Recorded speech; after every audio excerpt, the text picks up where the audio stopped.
Hey guys, this is Helana with Glasse Factory. I'm here with the guys of Attack Attack. How are you guys doing? Good. Wonderful. How are you? Good. So, I know we talked a little bit about this, but how was your drive over here? Was everything okay? Bumpy, steep. We were through the mountains last night. Wetzel is our new driver as of currently. But we did make it here safe and alive, and we are happy to be here. I'm glad to have you here. Glad you're here. You guys launched this new era teasing a country takeover and a new frontman. Tell me a little bit about that process. While Chris and I were in the studio working on the album, we reached a point that we've gotten to before when we made Kawaii Cowboys, where we had songs that we were really excited about. And I just kind of looked at them and I said, we can't just give this to them. There has to be something that happens. They have to get over something first. And so we were just kind of sitting there and we're like, well, what do like scene kids and metalcore kids hate the most? And we said country music and also new singers. So we did both. And so I fired the band on set of our photo shoot for the record, but only Chris and I knew about it. So the photographer we had, we definitely forgot to tell him, because when we were doing the whole bit, he was in the back like, I can't believe this is happening right now. You know what I mean? And then by the end of it, we were all laughing, and he was just confused, totally confused. Yeah. So when we were talking about it, we just kind of came to the idea of it has to be real, right? Yeah. And so the best way to do that is to just for him and I to get in an argument, and then I'll just freak out, and then it was I'm gonna be honest with you, the energy on the set there was really bad, and you can see it in the video. And so when we feel like we get far enough into it, and I'm like, okay, this is cool. My drum tech Duber is sitting in the back filming from his lap, and no one knows. And so everybody that doesn't know, they're just kind of like, what the hell is happening? And then at the end of it, we're like, all right, cool, that's it, we got it, sick. And everyone's like, what do you mean sick? And then we start telling the whole plan, and they're like, oh my God, that's ridiculous, that's so stupid. So when we posted the clip, though, it was just, people bought it. Yeah. It looked real, because you look at everyone's faces and you're like, either they're the best actors ever or something's going on here. Yeah, so then we were like, well, what if I went solo country? And so I brought it up to Andrew Bayless, the guy that was producing our record, and guy that I work with in Nashville. And I was like, hey, let's make a country version of this. And it was actually really easy to do. And the thing that's actually extremely funny about it is we obviously did it in about a half an hour. And then at the end of it, there's a session player named Nathan Keeterly. He's so cracked as a player. It's nuts. And he also is has known about the band forever, was a fan when he was a teenager. So it just all kind of came full circle, and we just handed him this thing, and we were like, all of it. Those were the instructions, all of it. Cool. And so he did that nasty chicken picking guitar solo at the end and everything. And he just sent it back, and we were just in tears. Yeah, it's just so funny. Yeah, we had what is kind of ironic in the very end is we have there was a lot of country writers in Nashville that worked on this record. That's cool. And so that's like the beautiful irony of all of it. Add another layer to just the meme in general was like the band is going country. Yeah. But then also covertly kind of also a little bit as well. I think it's kind of funny too, because there's drummers that I know that are doing really, really heavy metal, and then they switch over to country. Yeah. So there's a huge metalcore to country pipeline. Yeah. It's either real estate agent, MLM, or country music. That's kind of where everyone in metalcore goes, to one of those three things. Yeah, so we started with that idea, and then me taking the band solo and country, and then I did all this stuff with the CD Burners podcast, the Emo Night guys, and then I did some interviews at Adobe Radio. I actually flew out to LA to debut Dance to the Emo Night audience, the country version, and I had a costumer in LA pull from all the old Western Hollywood costume warehouses to make me outfits. And I actually had, I think I had 4 or 5 separate outfits, and the one that I landed on was the one that you see in photos and stuff. But it was super funny. And when I put on the outfit, I turned around and I looked at our manager, Kyle, and he was like, I think I've just watched a star be born. And so we did the whole bit, did all the interviews, did the Emo Night thing, and I went there, had a bunch of cowgirls with me, some of our friends, content creators, and I had money, and I was throwing money into the crowd. And one of the things I was saying was, you know, like selling out is sick, and like country music makes so much more money and everything else. And yeah, the audience hated it. They really hated it, which was amazing. It was very delicious. Engagement, prime, free. Thank you. I think one of my favorite parts is while this whole thing is going on and we're all posting from our accounts, like our inboxes are getting absolutely destroyed. Okay. You know, people are like, what is going on? What is this? You know, our inboxes, his totally empty because everyone's like, there's something wrong with this guy. You know, like they're like afraid to contact him to ask him what's going on. He's having a crisis, you know, but ours are like, everyone's just so confused. It was so funny. Yeah, these guys are getting hundreds of messages from like friends, people that know all of us. Yeah. And they're like, oh my God, I'm so sorry. Like, what are you going to do next? And all this other stuff. And they're like, yo, chill. It's just a bit. And they just didn't get it. And yeah, I mean, like you said, no one reached out to me. Like nobody. Maybe 2 people total. But that was over a week later. So during the midst of this entire thing, like no one spoke to me. Not even people that I know really well. So it was at that point that I was like, this is working really well. Because people are terrified of this fucking thing that's going on. And yeah, that was a good one. I shed tears laughing multiple times during that. We all did during that campaign. I bet. So it was definitely it was a good one. That was a really fun press release to get. Yeah. Yeah, that was a really fun one to get. Yeah. When I was on the phone with our publicist editor, and I was like, "This is what's going to happen," and she's just going, "Oh my God!" And I'm like, "Oh yeah." Hotline number? How many voicemails? It was like thousands. Yeah, I got a 1-800 number. Hold on, let me pull up the app. Actually, I have it right here. I got a 1-800 number to like put the clip of the song up on, and I think I still have. Right now, there are about 3,600 unopened voicemails, and I opened many. I think there were like 4,000 or something total. Yeah. And I was like, yeah, we'll be able to get some cool voicemails. And they started like dumping in. And I was like, oh shit, I'm never going to be able to listen to all this. That's crazy.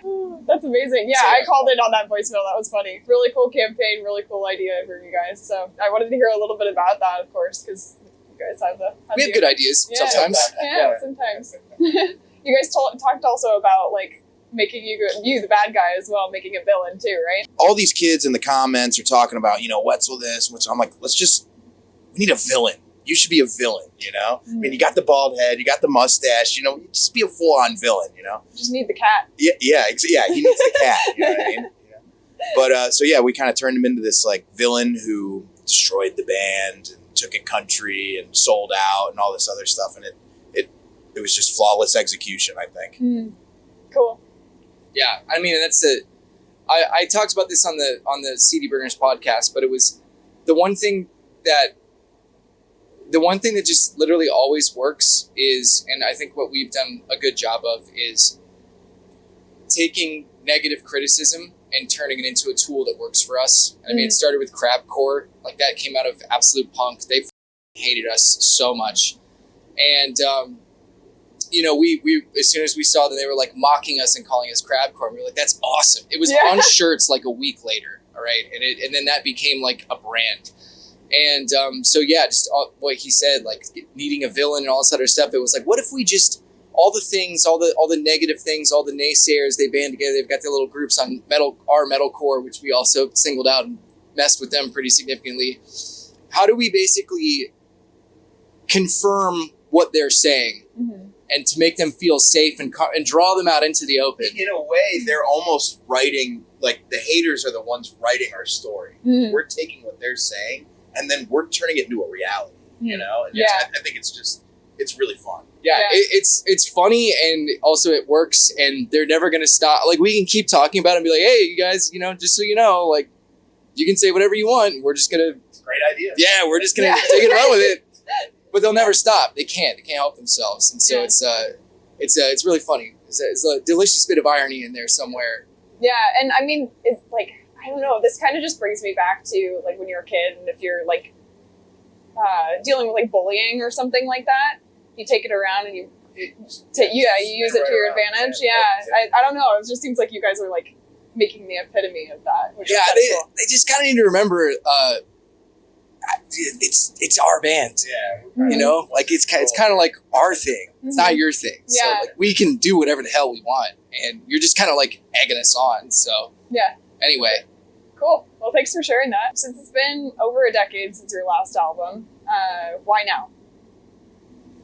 Well, we did 3 EPs where we were kind of trial and error, just trying things out, seeing where we fit into this. And then we went into just a regular writing session. We had no intentions of making an album or anything like that. And we wrote Dance. And that was when, we kind of looked at each other and we were like, this is it. This is the sound. I think we should probably make more songs like this and possibly do a record. And then we had that conversation for a while, and then it became an album, Yeah, we spent a lot of time trying to figure out what exactly is it about Attack that, what is that thing? What is it that makes this band worth listening to, going to see, participating in, engaging with, etc. And it's, the why is what they say in marketing culture. But deeper than that was kind of looking for what's our motivation, And so we were kind of looking at feedback from the songs that we put out on EPs, and we wrote just a lot of different songs in a lot of different directions. And we were just kind of trying to figure out, like, what is this band? Is it relevant? Does it belong? Is it just kind of like over? Like, what do people want, etc.? And all those questions came back inconclusive, basically. And so then we were like, all right, cool. So back to the original question of what was it about, like Stickly or like People's Elbow? Like, what was that thing there that made people really latch onto it? And, Chris and I talked about it a lot, and I spent a lot of time thinking about it. And, for the first time, I really intentionally sat and thought about just getting back to sitting on the drum throne in Kayla's parents' basement when we were working on Stickly, and like what were we actually doing there? What was I thinking? What were they thinking? How are we talking to each other? Everything else, and I just kind of realized, and it sounds stupid to say it, to say it out loud. It's very obvious, but like when we were in that room writing that song, the entire world outside of that room didn't exist to us at all. We just weren't concerned about making anybody happy or writing anything for any particular reason or really doing anything. We just knew that we really liked Hello Goodbye and As I Lay Dying and The Devil Wears Prada and, stuff like that. And we liked that music and we wanted to make music like that. And so we just were writing songs that we liked and we wanted to hear.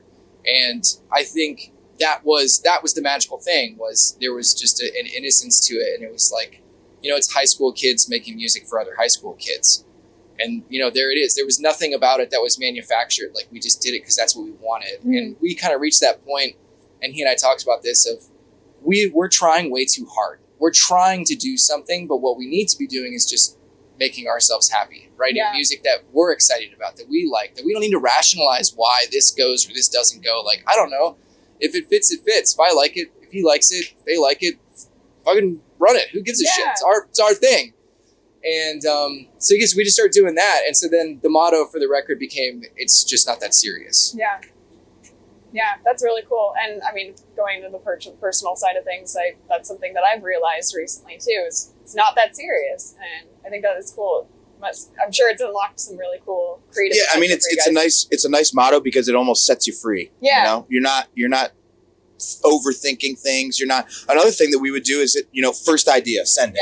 Yeah. Don't overthink it. Don't edit it. Don't go back and redo it. No, first idea. That's the idea. We love it. Let's go. Okay. So yeah, it unlocked like a whole new world for us. That's cool. We also, a lot of the songs on the record were written and produced in the same day. Yes. So we would walk in and have a little sound bite or an idea or whatever, and we would just flesh it out, and like then we would record it right there, and then it was just done. And like he said, there's no doubling back, no fixing stuff, no changing stuff. It's like whatever came first, that's it. That's what I'm sticking with. I mean, there's even times in there where I'll lay down like a vocal, or I'll write a vocal and stuff, and I'm looking at him and I'm like, I don't know about it. He goes, dude, it's awesome. Just roll with it. I'm like, all right, yeah, it's not that serious. Yeah. Good point. Cool. So what are some of the elements of the classic Attack that you wanted to preserve, and what did you want to keep fresh and make new? So for me personally, I was really focused on the EDM and the dance elements. I wanted to keep those preserved. I thought that had a lot of the Attack character, mixed in with the metalcore. So a lot of our friends that we were working on the record with had a lot of talents in with that, and we were able to pull from this melting pot of genius individuals and with our ideas too. And I think we were able to really bring that out in this new album. I'm really excited about it. So yeah, I definitely really like heavy songs, and so that was an element that I wanted to make sure we preserved, was bringing back more, I don't want to say basic, but just kind of like the breakdowns that we all sort of came up with. And I know a lot of people kind of shy away from it's easy when you're writing music for a long time or doing a certain thing to feel like you're burning something out. But I think that that's kind of a double-edged sword of, it certainly is possible to deliver something that's too much like what you've done. And then it's just kind of like, cool, I've heard that before. And that happens to a lot of bands. And I think the real issue is that there really are no right or wrong answers. Everything is kind of built around personality. And, the music itself, like, I don't want to say it doesn't mean anything, but it's how it's composed isn't as important as how it's delivered. And, between the EDM stuff and like the heavier things, those are the two elements that I think really make the quintessential, fingerprint of Attack. And so I wanted to make sure that we focused really heavily on those things and incorporating them, and also bringing in really chaotic, dumb stuff. Like in One Hit Wonder, there's the emergency system, warning thing about the massive crab, and bringing just kind of that goofy stuff back into it because we like it, because it's funny and it's cool. Not that serious. No, it's not that serious. But it like adds a new element to it, and it changes it up where, of live, it's cool to have that part live because we get a chance to like take a breath, during our 16 song set on this tour. But, it just is like, it's just a different thing to get people excited. And they do get excited. The crowd goes nuts. Whenever that part rolls up, I like point to the speakers and they're like, That's awesome. It's cool. Yeah, I haven't seen you guys yet. This is my first time, so I'm looking forward to it after all these years of listening to you. So yeah, it'll be really fun. Look forward to it. Yeah, cool. Yeah, and then speaking on the electronic side of things, like technology's evolved so much since the last album too. So like, what did you do that was new and fresh to keep things fresh? We're kind of just doing the same thing we've always done. The software is just a little different sometimes, and like obviously now there's about 20 bazillion plugins for just about anything.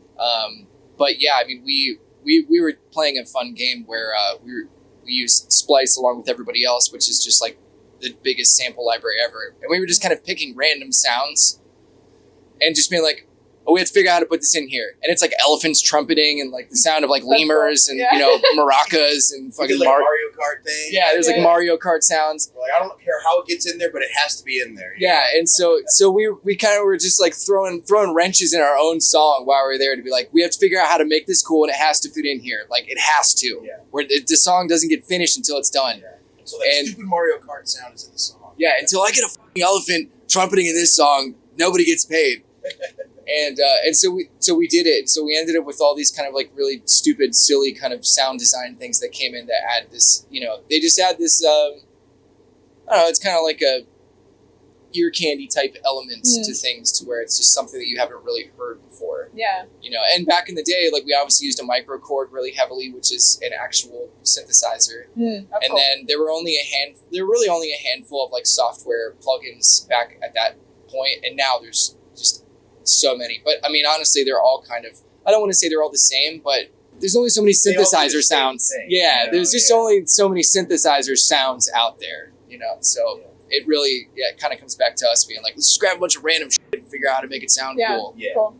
Yeah, well, even if you guys are doing the same thing technically and preserving some of your old sound, it does sound really fresh and really cool and really new, so nice. Since you guys are on the One Hit Wonder tour, what can fans expect while you're performing your new stuff? Just performing in general. I guess a lot of high energy. We really tried to keep the set list just like going the whole time, just to be a party the entire time. And even with like the show, we now have a light package, which is like the first time that this band has brought out a light package. We even asked the openers, like, do you guys want to use our light package? Like, we just want the whole show to be fun and a party. Sweet.